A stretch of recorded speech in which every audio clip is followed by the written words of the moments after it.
दोस्तों नमस्ते। दोस्तों मैं डॉक्टर नित्यानंद, आप सभी का मेरे YouTube चैनल पे स्वागत है।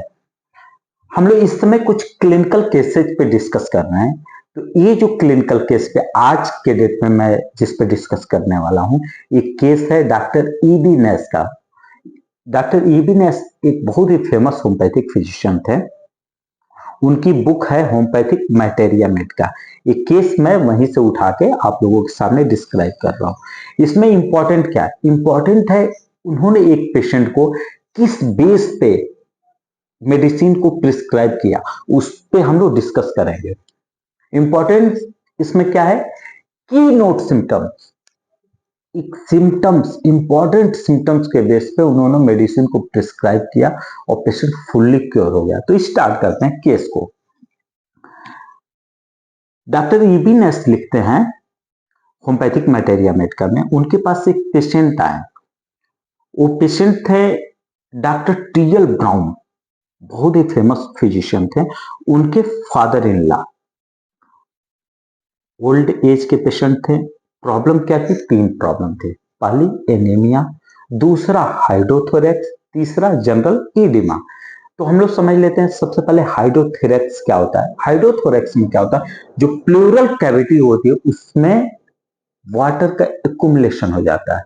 वहीं पे यदि न्यूमोथोरेक्स हो जाएगा तो एयर का एक्युमुलेशन हो जाएगा। किसमें? प्लूरल कैविटी में। उस पेशेंट को जो प्रॉब्लम थी, प्लूरल कैविटी में वाटर का एक्युमुलेशन हो गया था। क्लियर? पहली प्रॉब्लम। दूसरी एनीमिया, एनीमिया खून की कमी।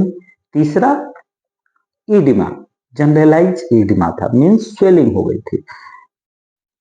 काफी ट्रीटमेंट किया था टीएल ब्राउन ने, खुद अपने यहाँ ट्रीटमेंट किया, बस पेशेंट को फायदा नहीं हुआ।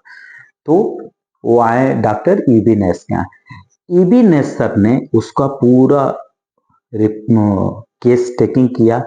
केस टेकिंग में उनकी हेल्प किए थे डॉक्टर एलन। डॉक्टर एलन भी बहुत फेमस फिजिशियन थे। तो दोनों लोगों ने आपस में डिस्कस किया। डिस्कस करने के बाद एक सिम्टम से था,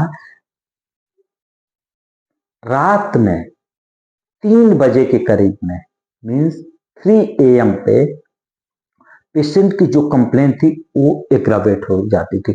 जो भी पेशेंट की तकलीफ थी वो तकलीफ एग्रावेट कब होती थी? 3 AM पे। तो सिर्फ उन्होंने लिखा हुआ है होम्योपैथिक मैटेरिया मेडिका में कि जो 3 AM पे सिम्टम्स एग्रावेट होते थे, इन लक्षणों के आधार पे, इस लक्षण के आधार पे उन्होंने क्या किया?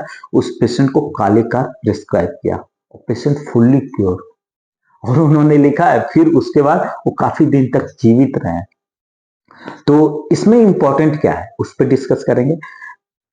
यहां पे उन्होंने जो एक की नोट सिम्टम्स को पकड़ लिया। कौन सा keynote symptom? All complain aggravated at 3 AM, means रात के लास्ट नाइट में या फिर मॉर्निंग में 3 AM के अराउंड उसकी पेशेंट की कंप्लेंट क्या हो रही? एग्रावेट कर रही है। इसके ग्राउंड पे उन्होंने कालेकार पेशेंट को प्रिस्क्राइब किया। तो इस तरह हमें क्या करना है कि सिम्टम्स, एक सिम्टम्स यदि इंपॉर्टेंट सिम्टम्स यदि मैच करता है तो फिर हम लोग मेडिसिन प्रिस्क्राइब कर देते हैं। इसके बाद हम फिर डिस्कस करेंगे Hering's 3 leg stool. Doctor Hering's ने बोला है यदि 3 महत्वपूर्ण लक्षण मिल जाते हैं किसी पेशेंट के, मतलब एक स्टूल है उसके 3 यदि पाए हैं तो स्टूल को खड़ा किया जा सकता है। वैसे ही सेम यदि होम्योपैथिक मेडिसिन प्रिस्क्राइब करनी है और 3 इंपॉर्टेंट सिम्टम्स मिल जाते हैं तो मेडिसिन का प्रिस्क्रिप्शन हो सकता है। तो इस तरह से हम लोगों ने देखा इस चीज को। बट हम लोग अभी क्या देखने की कोशिश कर रहे हैं? देखने की ये कोशिश कर रहे हैं कि जो फेमस होम्योपैथिक फिजिशियन थे उनके प्रिस्क्रिप्शन का तरीका क्या था, किस ग्राउंड पे वो मेडिसिन को प्रिस्क्राइब करते थे, इस पे हम लोग डिस्कस कर रहे हैं। बाकी हम बहुत जल्दी स्टार्ट करेंगे, अपना एक एपिसोड लेके आएंगे। मैं खुद बताऊंगा कि मैं कैसे मेडिसिन का प्रिस्क्रिप्शन करता हूँ और किस ग्राउंड पे मेडिसिन का प्रिस्क्रिप्शन करता हूँ, और विथ डॉक्यूमेंट्स दिखाऊंगा। बाकी यदि मेरा चैनल पसंद आता है तो लाइक करें, सब्सक्राइब करें, दोस्तों में शेयर करें। Thank you.